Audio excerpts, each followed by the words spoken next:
आपने ये कहानी सुनी होगी कि समुद्र के किनारे बैठे हुए हनुमान जी के सारे मित्र साथी और सीता की खोज के लिए विचार कर रहे थे। तब वहां एक संपाति नाम का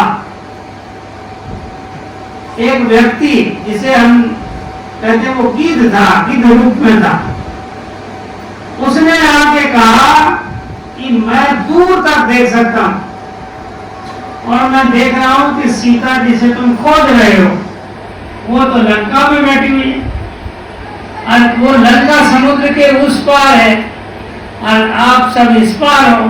तो इस समुद्र को जो पार कर सकेगा वो सीता जी से मिलके आ सकता है, सीता जी की खोज कर सकता है। तो तुम में से जो खोज कर लेगा वो, मैंने बता दिया कि मैं देख रहा हूँ सीता बैठी हुई है अशोक वाटिका के नीचे, लंका में है।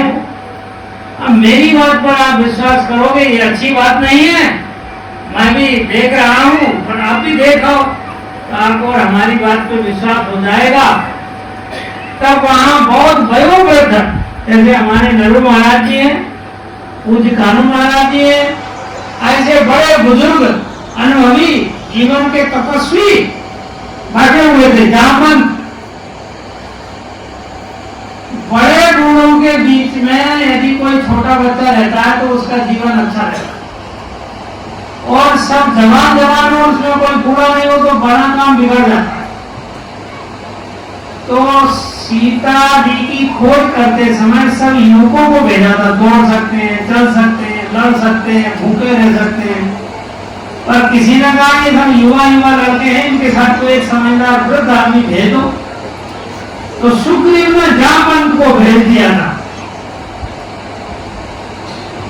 तो वृद्ध लोग होना भी बहुत जरूरी है। हनुमान जी की जयंती का एक ये भी पाठ है।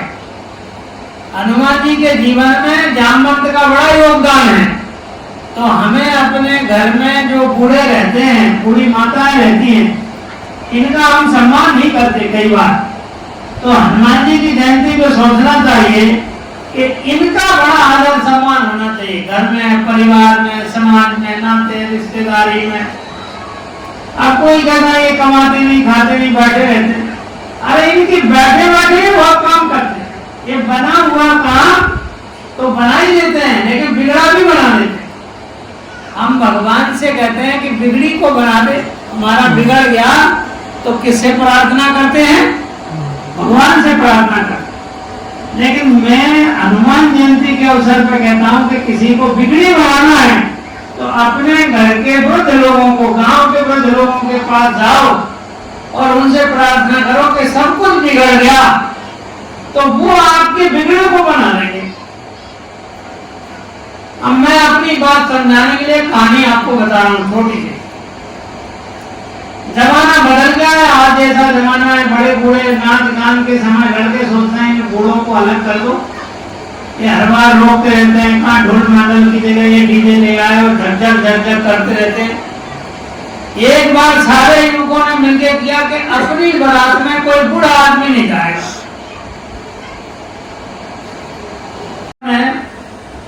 बिना लड़कों को बताए, जिसमें बर्तन रखते ना, ऐसा एक बैग बोरा थैली में बूढ़े आदमी को बिठा दिया और बैलगाड़ी में बिठा दिया, सामान की तरह रख दिया और बारात चली। लड़की के गांव पहुंची तो लड़की वालों ने सोचा ये जवान लड़के किसकी सुनेंगे, किसकी मानेंगे। भैया आपको ऐसी गांव में आने नहीं दे, बोले नदी में दूध भर दो। बोले बेटा इसमें कोई बड़ी बात नहीं, आसान नहीं। बोले अपने पास तो एक थैली दूध नहीं है। बोले तुम एक काम करो, तुम उनसे बोलो कि हम दूध का इंतजाम कर रहे हैं, तब तक तुम ये नदी को खाली कर दो। भाई इस पानी में कैसे डालेंगे? तो ये उन्हें खबर मिल गई। तो गांव वालों ने कहा इसका मतलब इस गांव में कोई बूढ़ा आदमी है समझदार। तो उन्होंने कहा चलो हम खाली भी नहीं करते, तुम दूध भी मत लाओ, इतना कहाँ होगा, तुम तो बारात लेके आए। तो बात यह कि एक बूढ़ा आदमी बिगड़ी बात को बड़ी आसानी से बना देता। तो हनुमान जी की जयंती मनाना है तो हनुमान जी युवा थे और अपना बल पौरुष भूल गए थे, तो उनको बल पौरुष नहीं था बेटा तो सब निराश थे, कैसे काम होगा, कौन करेगा। तो जामवंत जी ने कहा, भाई तुम चुप क्यों बैठे? ये बात कौन बोल सकता है? छोटा और जवान तो नहीं बोल सकता। ये तो अधिकार सिर्फ बड़ों को है बोलने का। किसी घर में कोई भाई भाई नहीं बोल रहे, किसी कोई रिश्तेदारी में नहीं जा रहे, कोई रूठ के बैठ गया रोटी नहीं खा रहा है, तब किसी को कहो भाई तुम बात छोड़ो रोटी खा लो, नहीं जा रहे हो जाने लगो। अरे नाते रिश्तेदारी में कोई ऐसा होता है, भाई भाई बोलते नहीं है, बहू बेटा, तो कौन बोल सकता है? बड़े बोल सकते, बड़े कह सकते हैं छोड़ो सब बात। तो जामवंत ने कहा, अरे हनुमान तुम कहाँ बैठे, मैं तुम्हें जानता हूं, तुम कितने बलशाली थे, और मैं तो बूढ़ा हो गया हूं। तो बूढ़े लोग ऐसे ही बात करते हैं। देखो ये हनुमान जी ने बूढ़े लोगों की बात सुनी। हनुमान जी समझो जवान लड़के हैं, 50-55 साल के छोटे, वो गांव में हो शहर में एक ही समस्या है, वो बूढ़ों की बात नहीं सुनते।